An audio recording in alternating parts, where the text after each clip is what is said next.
ज्ञानोबारायाचं जीवन 21 वर्षामध्ये, पण ज्ञानोबारायानं 21 वर्ष जीवन जगणाऱ्या माऊली ज्ञानोबारायानं वयाच्या 21व्या वर्षातच 1400 वर्ष जगणाऱ्या चांगदेवांना सुद्धा लाज वाटावी इतकं पवित्र जीवन जगून गेले. याला कर्म म्हणत असता गड्या, याला जीवन म्हणत असता. कमी कालावधीमध्ये खऱ्या अर्थानं जीवन जगले, पण आपल्या जीवनाचा उद्धार केला. माझ्या भगवान बाबांच्या सुद्धा जीवनाचा विचार केला तर कमी कालावधीमध्ये माझ्या कौतिका मांच्या उदरी अवताराला आले, कमी कालावधी जीवन जगले, पण आपल्या जीवनामध्ये कमी कालावधीमध्ये खऱ्या अर्थानं इतकं मोठं नाव करून गेले का आजही प्रत्येकाच्या अंतःकरणात हृदयात जिवंत राहिले माझे भगवान बाबा. अरे किती कर्मावरती विश्वास असेल भगवान बाबांच्या जीवनामध्ये.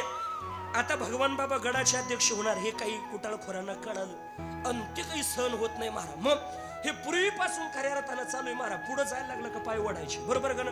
हे पहिल्यापासून तुकोबारायला त्रास झाला, ज्ञानोबारायला झाला, भगवान बाबाला आपल्याला होतो बाबा, यात काही विशेष नाही.